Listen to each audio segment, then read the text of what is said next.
好，这个美国的国安事件呢，现在已经定调为叫做 Signal 门啊，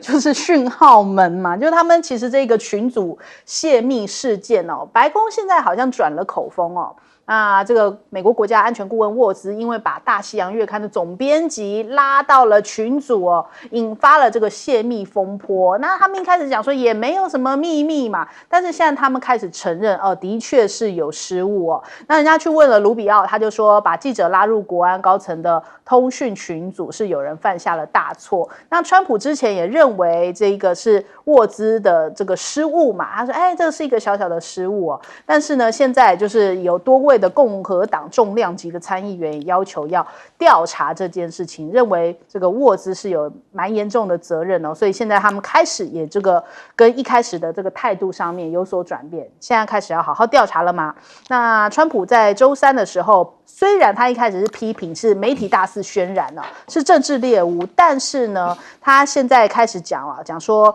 我猜沃兹啊，他已经承担起责任了。那另外呢，同时他也是捍卫说，其实他们做事也都很认真啊，赫格塞斯做的也挺好的呀，沃兹其实也很努力啦，想要这样子淡化他们的失误哦。那另外我们看到马斯克主动说他要来调查这件事情，我们看看这个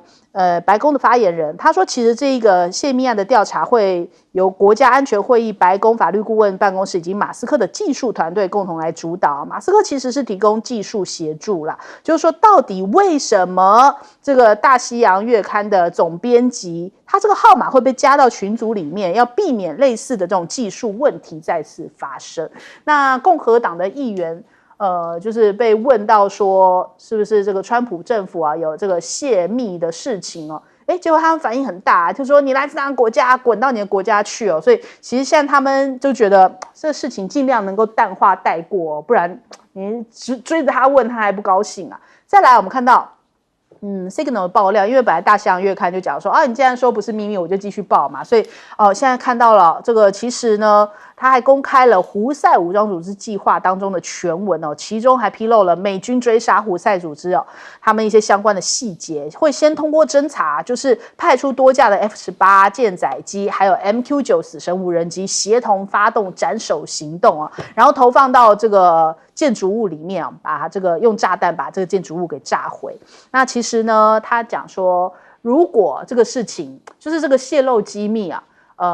反向来说的话，落入到胡塞手中，其实是对于美国军人来说是更危险的一件事情CNN 就提出这样的一个示警。那另外我们看看这个美国，其实他们军事上面最近就让大家感觉这还是美国嘛？怎么美国好像不是以前让大家感觉那种在神坛上的美国美国已经不再是有这个军事的优势、科技的优势或是经济的优势，也开始出现崩坏的这种倾向。那在这一边，美国有3艘的航母集结在中东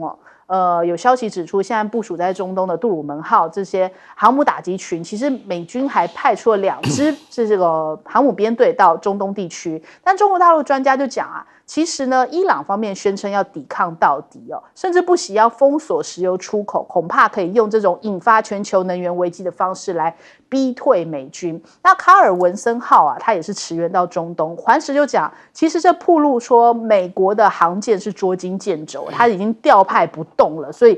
整个的这个派过去支援，另外一边可能就出现了一个破口或者是它的防卫的系数就下降。那我们看到这个商业内幕也提到，其实美国海军的航空母舰延期是一场灾难，因为他们至少要有11艘的航空母舰，这个是等于说随时待命着，正在运行当中。那但是呢，这个尼米兹级的航空母舰现在因为反应炉老化已经准备要退役了，那是不是就代表说整体来说美国的航母要出现了断层呢？那首先我们来请教一下亮哥。这件事真的非常诡异因为 Michael Watts 他说是他输入了助理的电话号码，结果那个助理竟然变成这个大西洋月刊的主编。那所以是不是助理？这我不知道，我不能乱猜啦。不过他是这样说他说他是要把他的助理加进来，可是我觉得这个是托词，因为后来那个群组只有18个人，并没有助理。那都是非常核心的有关情报军方的人啊。那更诡异的是，坦白讲，我如果加入一个群组，这个群组只有18个人，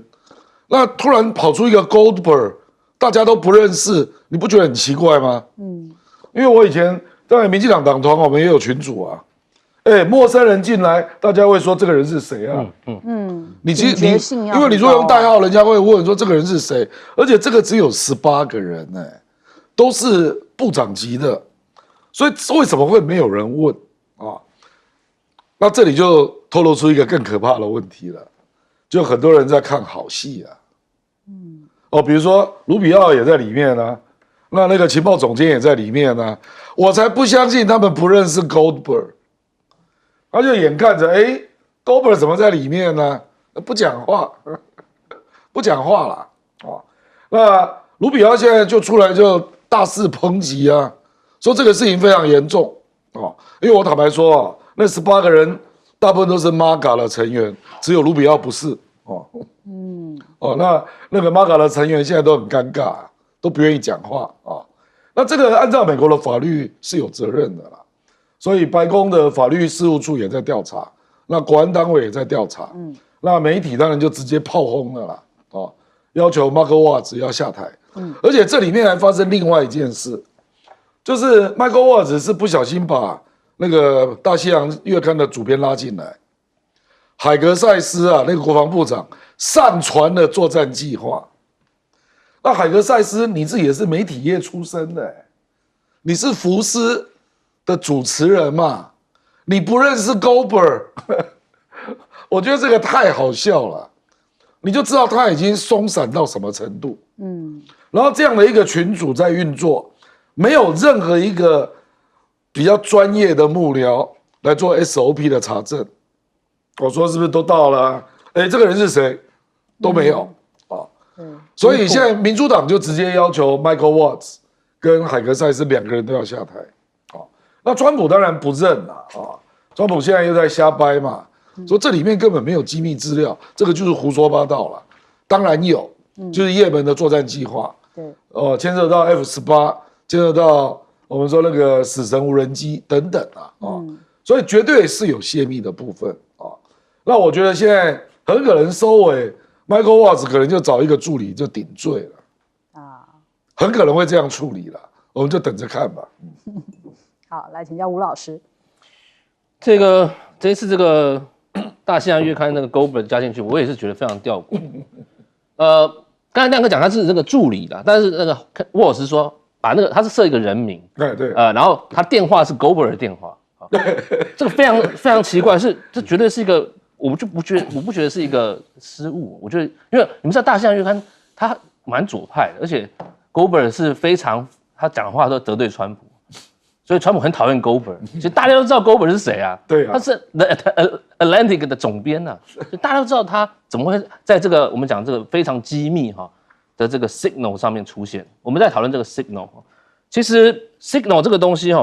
它在川普的政府里面，我觉得它被太广泛的运用。特别是我们讲说这一次这个所谓轰炸也门胡塞组织的这些东西，它到底算不算国安机密？大家第一个讨论是它是不是国安机密，我们才会有泄密的问题。结果我们一去看他那个 Hexes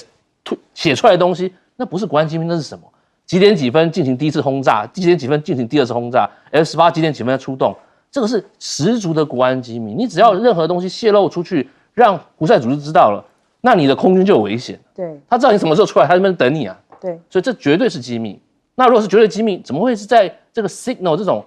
他们是个远端加密点对点的一个防密软体，的确是蛮保护的蛮好的，但这种东西还是会有泄露的风声的危险，对不对？因为一般来讲，他们要讨论这种所谓非常军情战情的东西，他们都是在一个加密的房间里面讨论，就算你不能线上参加，你必须要线下，应该说不能线下参加，你要线上，他们都会在国安高层都会在白宫某个房间，或是你自己的地方，他们都侦查完、收集完之后，把你这个房间确认不会有窃听的问题之后，你在那个房间进行所谓任何的国安的讨论。但是川普政府上台之后，他们这些人，不管是 Hexes 也好，他是记者，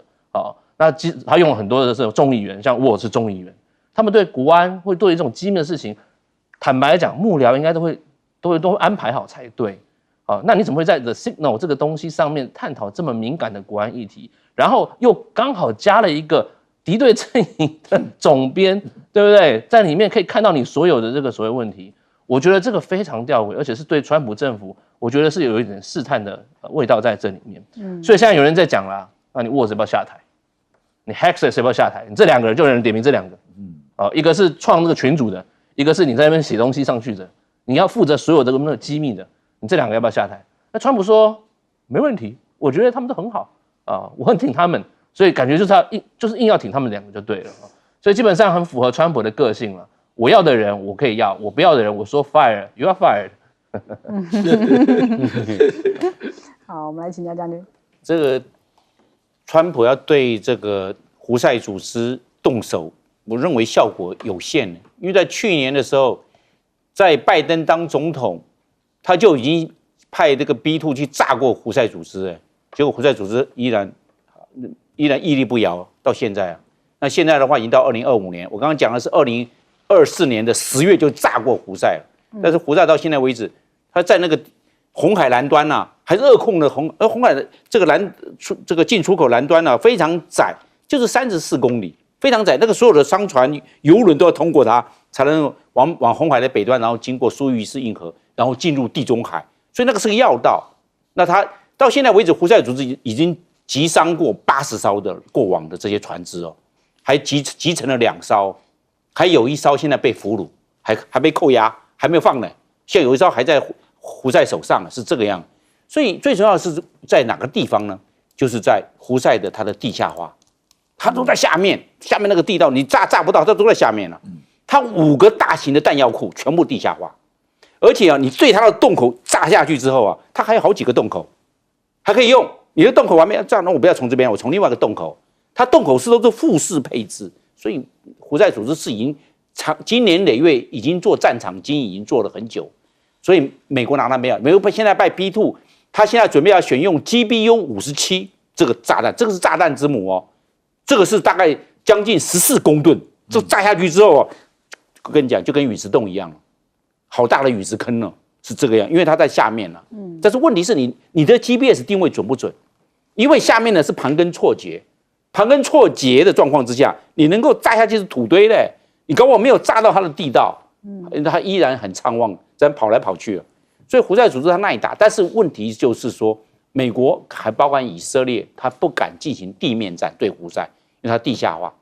那它没有办法地面战，你光靠炸没有办法，只能做局部的破坏。而且胡塞组织有一点做得很好的，就是它的防空警报发放系统，它马上呜呜叫的时候，大家马上跑掉，通通地下了。你一炸的时候，怎么都没人通通在地下。它防空警报做得很好，一有这些草动，呜呜就开始叫了，就看不到人影了。所以它这一方面的胡塞组织，虽然它的相关的这些民兵，还有包含它的作战的部队，加起来，夯不啷通加起来就35万人，但是问题是，他对以色列的威胁，他还发射过伊朗做的这个高超音速导弹，还击中过以色列的机场、军用机场。以色列对他拿他没办法，因为他们2个距离，一个在以色列在红海的南端，这胡塞组织在红海的南端，以色列在红海的北端，相距2000公里。以色列对他似乎鞭长莫及，拿不出真正的办法，要靠美军来出动，美军的效果也相当有限。好，我们先休息一下，广州马上回来。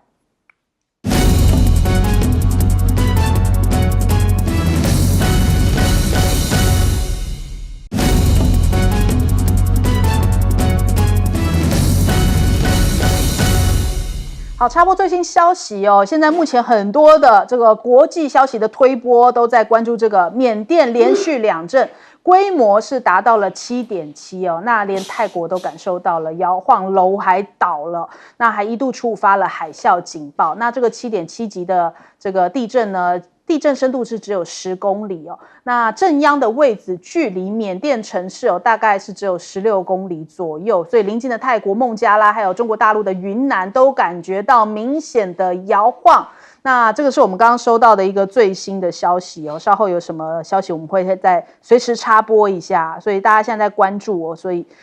包含像是泰国的首都啊，曼谷、清迈也都感受到明显的这个震感。另外呢，网络上面现在甚至开始流传起来，就是有一些缅甸或是泰国边境大桥倒塌的画面哦。那所以现在大家还在做一些这个事实查核确认，是不是真的这个是来自于实质的灾情？那这个我们会随时来继续关注哦。那再来，我们来看看。川习接下来会碰面吗？纽时有讲说，川普跟习近平应该会尽快碰面呐、而且这个纽时的专栏作家，这个应该是叫佛里曼，我们写汤马斯是他的名啊，他的姓我们通常叫他佛里曼。他说，先不要管关税贸易哦，还有台湾这些老生常谈的问题哦。其实现在最需要的，这个世界最需要是中美两大国一起来应对人工智慧快速在发展。那其实要一起坐下来制定接下来的一些，比方人工智慧相关的一些等于说系统化的规范啊之类的。需要制定一个监督的框架。那他也提到了，他说其实中国大陆的人工智慧发展的非常快速，也缩短了跟美国之间的差距哦。没有北京是没有办法完成这件事情的。所以佛里曼也呼吁哦，希望川普先生、习先生，这边请历史正在关注您两位哦。那的确，现在要制定规范这件事情哦，过去好像都是美国来制定全球的规范，但是现在中国大陆在人工智慧的领域。也是展现出非常强大的影响力哦，已经不能够跳过中国大陆了，必须要中美两国一起来制定。那再来我们看看，墨西哥哦，现在也提出说，是不是要他对于中国大陆也一起，如同美国这样子来同步有关税哦，来呼吁加拿大来加入，来联手遏制说这个中国大陆的一些低价的商品。那这其实为了要应对美墨加联手的这个关税壁垒，中国大陆可能也会重新调整的。你们要这样子联手的话，那他就把重心转向东协、非洲这种新兴市场来做合作，所以不见得是对这个北美这样的联盟来说是有利的。另外，我们看看萨克斯也提到了，这环球时报专访他说美国政界应该要厘清要认清这件事情。中国大陆的崛起其实反而是有利于美国的，因为经济发展并不是零和博弈啊。美国向其他国家加征关税，最终是伤到自己，所以政界人士应该要意识到。中国的崛起并没有损害美国，反而是有利于美国的。那川普现在打算要把这个关税不是要提升吗？所以华尔街的股市已经连续2天收黑了，也让这个全球的这种金融市场显得非常的不安。法拉利又讲说，接下来销往美国的价格最高要涨10%，就是要来回应川普的汽车关税。马克宏也说美国加征关税不是好主意欧洲是要反制的加拿大也提到了跟美国的密切关系是已经结束了，所以看起来周遭国家对于这个4月即将面临到的对等关税都是严阵以待。那再来这次的关税，其实大家发现一个猫腻，就是说这个零组件一定要就是说不论是不是在美国啦，反正你的组装一定要在美国。人家就说这是不是独后特斯拉？特斯拉赶紧就是否认就是马斯克讲说没有这个也是会影响到我们成本的这个部分零组件的进口关税成本是不容小觑的，赶紧澄清可是所有的人包含华尔街的专家都在讲说，你这个马斯克是在暗耍，这等于是特斯拉赢了，底特律输了。这个川普的关税，汽车关税根本就是在给特斯拉的一个礼物那首先我们来问一下亮哥，这个 Thomas Friedman 这个诉求真的很奇怪因为美国刚拒绝在巴黎的人工智能的峰会签字美国说我只能够以我的标准为准谁要接受你们的规范？而且美国现在正要发动曼哈顿计划，就比照2战做原子弹这样，把 AGI 通用人工智能提高到这个程度摆明了就是要主导全世界嘛，那怎么可能跟中国谈呢？所以我不知道富里派是在干什么我看川普大概一看就说你就是代表拜登这根本是不可能的事嘛那中国大陆也不示弱我为什么要跟你谈？对，我要发展我的 AGI 因为这个一般估计大概到2027啊，就是 AGI 大概就出来了，那它会影响我们所有的科技生活，包括军事哦。所以当然傅利曼提这个我们可以理解啦，可是他完全脱离了中国跟美国的现实啊，尤其是美国哦，川普是绝无可能同意的啦。而且这个曼哈顿计划是美国国会2党共同提出的啊，这不是川普一个人的计划啊，而且他们把它认定这个要配合晶片继续制裁中国，全面围堵中国，才能够确保美国 AGI 的胜利。这个就是目前的现实啊，所以中国大陆当然知道，所以中国大陆也是自求多福啊，求自力更生啊。所以我觉得傅利曼写这文章好像是外星人写的一样啦，就是跟现实完全无关啊。那你就自己再去讲吧，也没有人会听。我跟你讲，这个我不认为中美都会听啊，不会，因为你去想一想，半导体制裁已经制裁到哪里去了？现在连人工智能都纳入了，美国会喊停吗？所以傅利曼先去叫美国停止半导体跟人工智能的制裁。你去试试看嘛，所以我觉得这完全脱离现实了。那至于关税战，我认为恐怕是没完没了了。我没有看到有任何一个地方要让步了。比如说你刚刚提到那个欧洲的高级车也要加价嘛，对不对啊？那美国事实上就摆明针对德国嘛，因为出口到美国的这个外国车有73%是德国车，因为丰田早就过去了。对，丰田它全球大概有17%是在美国制造的，所以主要就是德国车。川普就是要逼德国福斯啦等等等，你们要加码在美国投资啦。我认为德国不可能同意的啦。你说有一些议题啊，大家可以协调，这个是他的本德国最强的企业就是汽车工业啊。我说你要看看台湾怎么做啊，台湾我们本也过去啊，我们台湾没有汽车工业。我是说台积电这个本啊。我不认为德国会让步啦。那当然也会波及像意大利啦，一些高级车啦，可是我觉得目前欧洲国家已经跟川普有点硬杠上了，因为有几个议题，比如说乌克兰战争的问题啊。气候变迁的问题啊，那 DEI 多元认同的问题，自由民主法治的问题，还有多边体制的这个接受度的问题，全部杠上。所以我认为越来越多欧洲人自认为是西方文明的拯救者了，所以恐怕跟川普这个对着干哦。我认为他们现在已经在评估，看明年可不可以让民主党赢得期中选举？让你川普跛脚，恐怕这样思考比较现实啊。欧洲还能反扑成这样子？不是啊，就是不断的制造言论，然后呼应民主党的主张嘛。目前我觉得有点里应外合啊。民主党也乐得看到这个局面啊。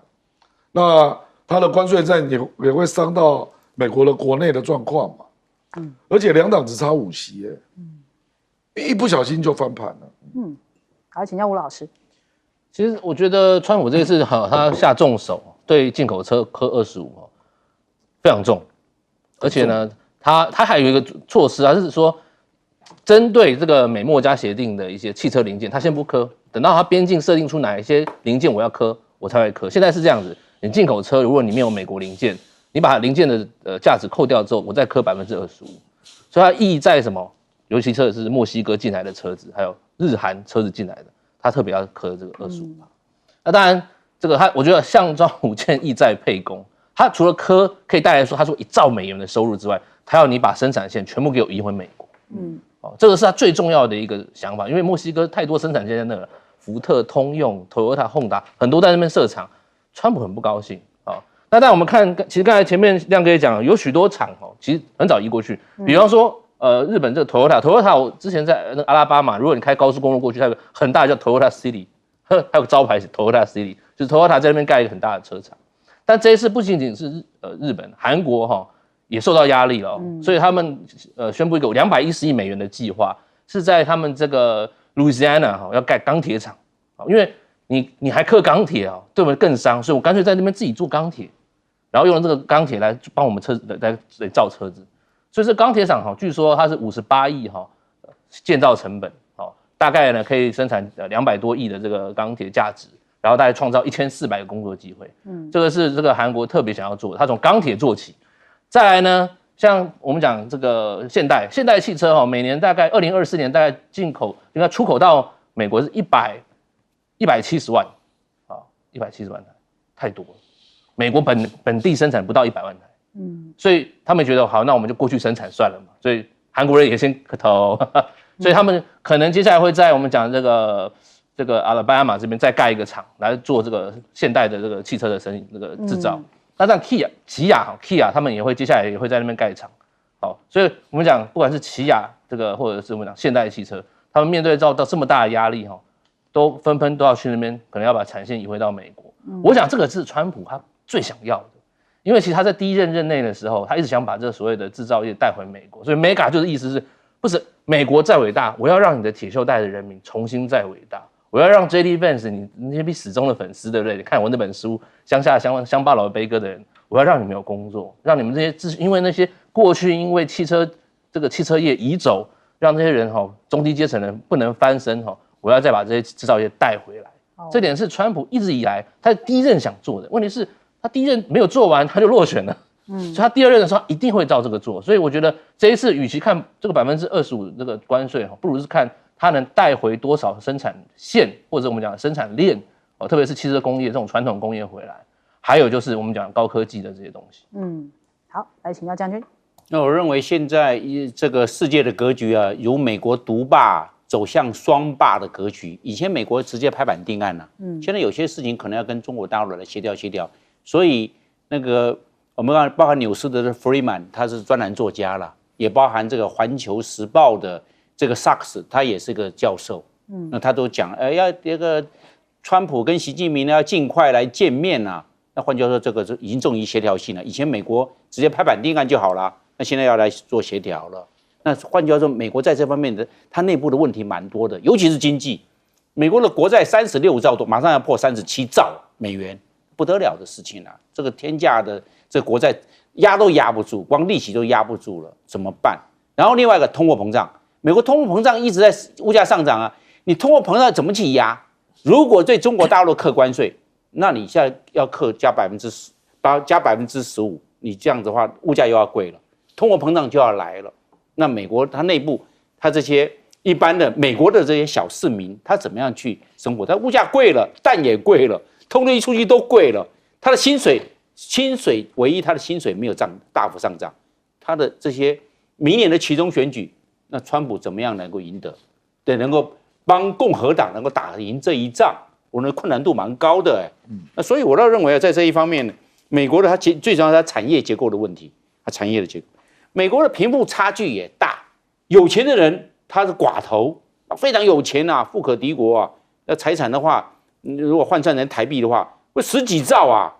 对不对？这个那穷人穷哈哈，贫富差距太大，然后财富控制在1%的人手上，你看那其他99%了，那控制在10%，那其他90%呢？这都是问题啊！他怎么样去财富重分配？我认为川普最重要的问题，他要去想，除了解决经济问题之外，要如何将美国的财富重分配？这个做不到，你没办法财富分配，那穷者越穷，穷哈哈，然后有钱的人这些寡头更有钱，你怎么办？那贫富差距这个结构永远存在，他这个能够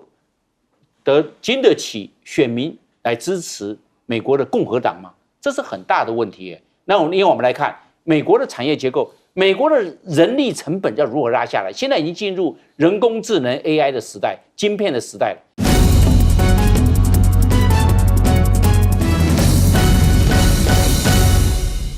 欢迎收看《新闻大白话》，我是主持人翟轩。马上欢迎一下这个阶段加入我们讨论来宾，耶鲁政治学博士郭正亮，大家平安。前空军副司令张延廷，主持人好，大家好。政大外交系教授吴崇涵，翟轩好，大家好。好，来关注一下哦，战争的既视感，昨天大家强烈的感受到了，因为呢，我们就看到哇，赖清德亲自出动去到了台南呐、就展示了一下我们现在这个首次这个防卫韧性的演习嘛。那国军的外科前进外科小组装备也首次展示出来，我们就看到哇，这样子的一个模拟野战手术车厢，说在上面可以进行大量伤患的救治情形哦，就是军方也支援这个。等于说有这样子的一个野战医院呢、人家觉得说哇，一看到这种画面就觉得整个这种战争既视感就上来了，因为我们也看到加萨也是这样子的画面，乌克兰也是这样子的画面。我们昨天是模拟就是这个突发的意外状况是造成了200人的死伤，所以我们一开始的演练就已经这么高的数字在做演练了，让大家听完都有一点怕怕的感受啊。那现在赖清德告诉大家说，全台368个乡镇区公所也都要转成防灾协作中心哦。台湾毕竟很小嘛，所以全区全面备战已经变成了我们接下来可能要面临到的状况啊，连里长都要来帮忙啊。那包含了这个防灾重大的灾变演习，里长也要瞬间变身，变成这个防灾协作中心，可能区域指导官这种感觉吗？那其实民防规划本来就是该如此啦。那但是呢，昨天这个插曲刚好是发生在我们这样的一个全民防卫韧性的一个演习同一天。出现了这个28架的这个解放军的军机联合战备警巡。那海军战车登陆舰、中和军舰呢，在凌晨的时候跟大陆的渔船竟然发生了一些擦撞的情况。那这起意外尚未厘清之下，解放军在上午的9点20分开始就陆续有28架的这个战机出海，还有这个解放军的军舰执行这样子的联合战备警巡哦。今年已经没有听到什么联合利剑，好像没有这个词了，但是取而代之的是非常频繁的这些联合战备警巡，已经变成一种新常态。这恐怕也并不是一个好的消息啊。那我们看看。顾立雄国防部长他说呢，国台办呢讲话一向是如此啦，就是反正他对于国台办讲话就是嗤之以鼻，然后他就说，我们国防部相关应该做的操演也还是会继续进行的。那再来解放军的东部战区，他们在台海周遭现在展开这些联合警巡嘛，联合演训。那这个我们听到了，他们说这个是对于台独分子的有力惩戒，也是对于外部干涉势力的严正警告，甚至他们讲台独闹越欢死越快这个是华尔街日报日前已经登出一篇，就是中国大陆已经准备好要封锁台湾的这样子的题材，就是标题这样的报道。他说会用5个步骤来封锁。大陆国防部的发言人吴谦就讲说，其实台独才是台海紧张的根源。那再来，日本现在也很担心就是现在要在9州来部署飞弹，因应台湾有事大陆国防部现在也开呛日本说你日方是最没有资格拿台湾来说事情的，所以强硬的态度是展现出来，当然也包含了实质的动作。大陆的无人机，日本说10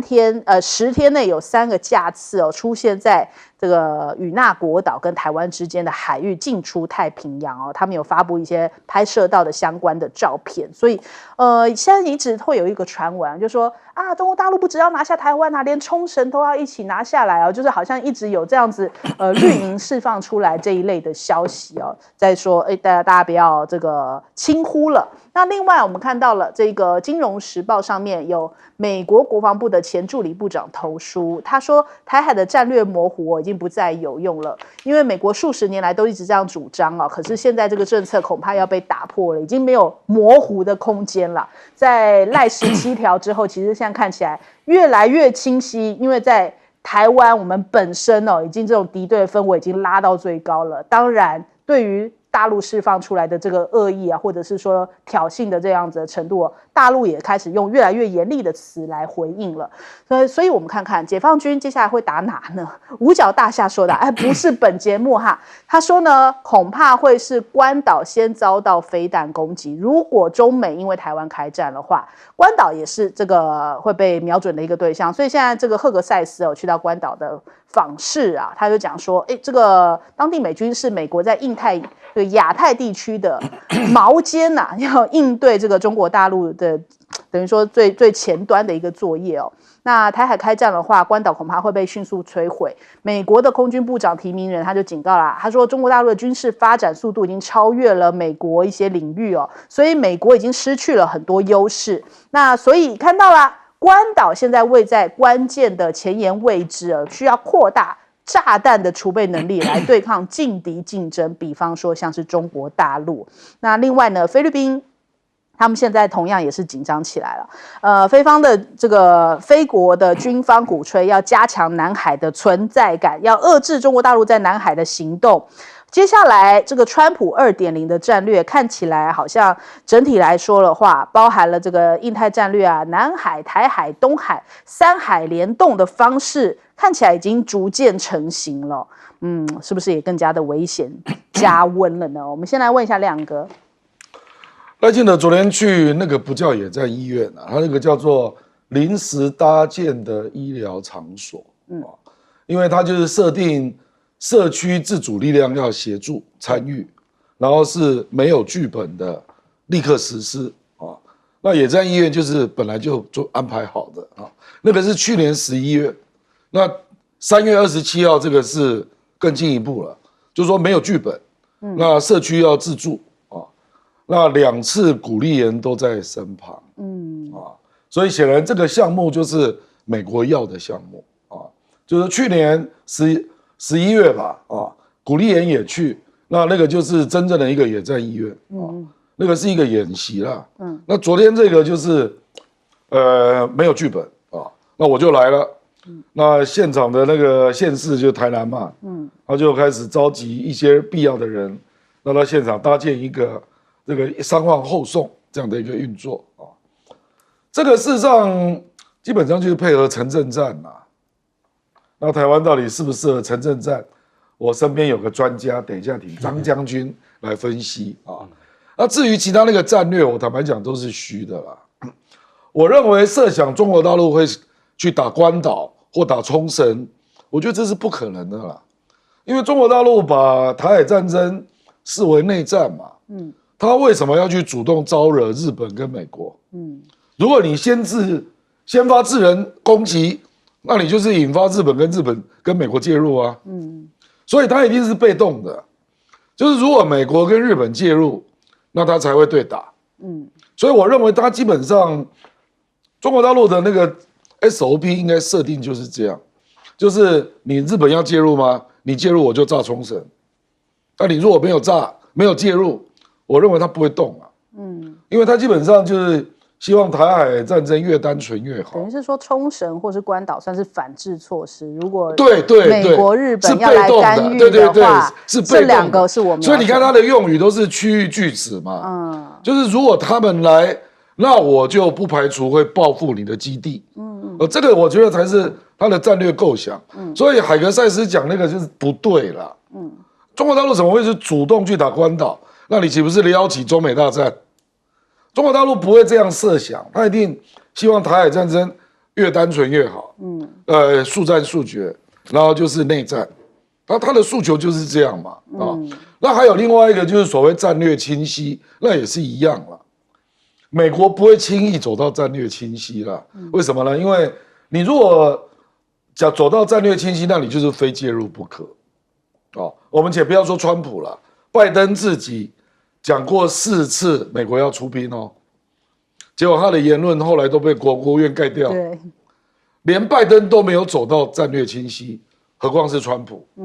所以我觉得那个前任的那位国防部的那位那个副部长啊，那个在金融时报那位啦，我觉得他根本就误会了美国的理解啦。美国就是故意不要战略清晰，否则他一定会卷入战争嘛，他要留一个。判断的余地了，大概可能是说这样子不再有效了，那就也没其他方法了，因为总之也不会清晰了。我们来问一下张将军，我认为美国对台海的立场，他会关切，他甚至会严重关切，但是他不介入。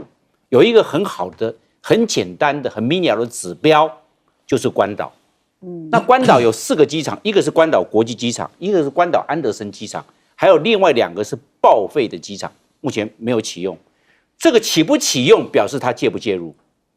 美国如果要介入台海，它会启用那2个报废的机场，废弃的，20大战之后就废弃，到现在为止还是保持废弃，这是非常重要的。因为刚靠安德森，如果他要接安德森就会被破坏，那这2个备用机场一定要启用，当紧急备降场使用。没有，如果他开始要整建了、整修或者是扩建，开始要启用了，这表示说美国不仅要关切，可能会要有限度的介入。因为这是指标的问题嘛。你一个指标，你怎么讲，你都要有所本、有所依据、有所分析、有所资料来做评断，是这个样。那台湾适不适合城镇战？刚刚亮哥讲得很好，我认为台湾根本不适合的城镇战。我们光讲医疗，你看我们平常的时候，在上个月2月的时候，医疗都还没有，都不够了，缺着医生、缺护士，急诊室都满了，还没打仗呢，你怎么会这样造成这个状况？都已经不够了，打仗的话，野战医院都不够。我们要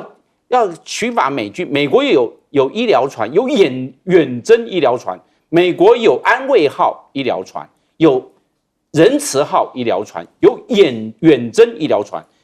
它上面有1000张床位，有50个这个我们讲到的这个急救室，12个手术室，它医疗船是非常完整的。我们一艘都没有，小的都没有。我们马上只要美国是1000个床位啊，在船上，我们有10张床位都没有啊。什么？我们一定要这个啊！这个打仗之后战伤是非常的多，你这个医疗船都没有，可能都要紧急后送了。另外一个，我们连医疗后送的大型的运输机1架都没有，那可能要紧急后送，因为这个战伤它的这个非常的严重，可能要我们的已经超出我们的医疗的水准，我们医疗已经宕机了，因为已经超负荷了，没有办法，这要靠医疗专机紧急后送。上面这个医疗专机上面有100床，上去整个紧急后送，往外面送，要这个样，我们1架都没有，我们连个10个床位都没有，所以我们根本没有准备好。所以防卫韧性，这个才叫做防卫韧性。我们都没有。还有我们讲的电网，打仗一定电网都会受破坏，那怎么没有电怎么办？没有电一定停水，那怎么办？也没水没电，所有大楼，我们台湾都是高楼大厦，全部都下来，这些都变成难民，去哪里？台湾。我们看乌克兰有地方啊，它东边是波兰，它的西边是波兰，西边的是罗马尼亚，西边是保加利亚，越过涅斯特河到摩尔多瓦，又变成匈牙利，很近的嘛。它的台湾四周环海，没有地方可以去，可以躲，那这怎么办？所以四周环海，所以我们来看了这些都要去想，那我们这些难民要怎么处置？我看这所有的剧本完全不提，那这是很现实问题。这几百万难民怎么样去输出？这几百万人光吃，你一餐就要吃几百万个便当，怎么来？是不得了的事，无法处理，所以不提。对，都不提，怎么可以？银行宕机，因为网络都宕掉，银行宕机，金融卡都不可能领，没有办法，因为网络宕机了嘛，都是这个样。好多问题我要列的话列100多项，那只找2、3项在那边做演练，那其他重要的不提，我认为会有点避重就轻。你这样的话，换句话说，这个整个战略目标打错方向了。好，来请教吴老师。其实美国人一直在跟我们改我们的作战的整个设计规划。过去我们想要买大船大舰，歼敌于境外，可是他们现在说要什么？要非对称作战。对，所以非对称作战就是你不要那些大的船、大的船舰，你要用很多的，比如说标枪、刺针飞弹而且要4000颗到5000颗。Ivan Kanapathi 简以荣他现在又回国川普的政府主管国安的，他在那本沸腾的护城河里面就讲了嘛。台湾要准备至少4000颗的刺针，或者是所谓的标枪飞弹，而且要放在城镇，而且随时可以拿起来打。那就代表什么？如果你一旦往非对称作战开始建军备战，那我们的战场势必从滩头要开始移入我们的纵深到我们的城镇里面。那这个是非常大的一个损伤，如果真的发生的时候。所以我想，第一个就是我们刚才前面2位先进都讲，我们该怎么样去准备这所谓大规模的城镇作战。当然啦。对岸他们有讲说，如果真的要发动城镇作战，对方损伤也会很多所以他们现在可能会用的可能是一个所谓的极限压迫跟 blockade， 我们讲的包围让台湾的这个民心开始会动摇，让这个抗敌意志会下降，这是一个比较有可能的，我们讲 scenario， 未来是这样子，但是也不排除到最后可能会进行到所谓纵深跟城镇作战，这一点我们还是要非常注意，而且要特别是他们如果都是无人机、无人什么机器人来，这也是好，这是乌克兰战争，乌克兰学到一个最大的，我们讲教训也好，或者他们优势也好，是他们发展他们自己的无人机，所以它可以大量的量产那个所谓自杀型或者是攻击型小型的、小当量的无人机去对抗这个俄罗斯的军队，这是乌克兰这次战争学到的。那台湾呢？我们有没有学到，如果我们能发展自己的无人机，或者发展自己最强的军工产业，我们有在做吗？还是我们都是靠买武器跟大量投资美国的军工呢？这点是一个很大的一个问题，就是我们想要做这个事情，但是现实很美好，对，梦想很现实很骨感，对，非常奇怪的地方。那我们再讲这个非对称这个战略模糊好了，这个我觉得这个是假议题哈。其实，在拜登执政的时候，刚才刚刚讲了4次，其实他讲5次。拜登讲5次说台海发生问题，我一定会过来。可是他讲完之后，大家就说，那怎么过来？什么时候过来？然后旁边幕僚说，那总统之前讲的哈，我们的一中政策没有改变。其实2020年哈，我们讲那个哈斯跟他的那个同事那个年轻人 Sachs 哈 ，David Sachs， 他们就写了一篇嘛，台海模糊该改为台海战略模糊该改为战略清晰。大家开始辩论，结果后来他们自己。哈斯跟 Sachs 自己承认说，美国还是没办法，真的太清晰啊？为什么？很简单嘛，所有的观察家、智库学者认为，美国在当时拜登任内，如果你要改到清晰，你必须要有其他的配套，比方说日本、韩国准备好没？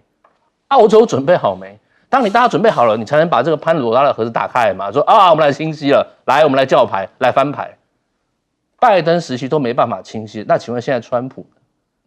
川普有更能清晰吗？他根本不可能，他不可能自己下来的，他根本不 care 在这边发生任何会让他失去生意的事情。台积电拿走了嘛？对他现在专注在他做的生意，而且他在这边，他基本上我们也没有讲说我们讲 bypassing 卸责，他没有，他是什么？你们自己要负起责任，我美国我不会让你做任何事情来保护你们。所以这一点的时候，如果你真的要讲战略清晰，我想现在应该还没有人会再讲战略清晰了。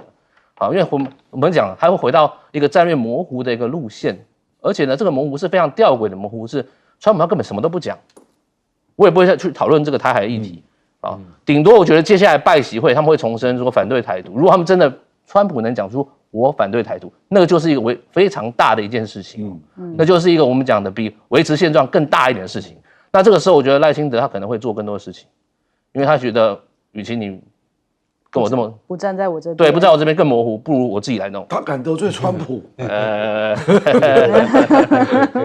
我小补一个数字啊，我们最近加买了1985颗刺针飞弹，花了690亿，2031年交件，来得及吗？我怎么知道？而且乌克兰战争如果再打，都快到了。我在讲，如果乌克兰战争再打，它可能会延后交，因为很多东西要运到那边去。哎，好吧，我们先休息一下，广告之后马上回来。我们。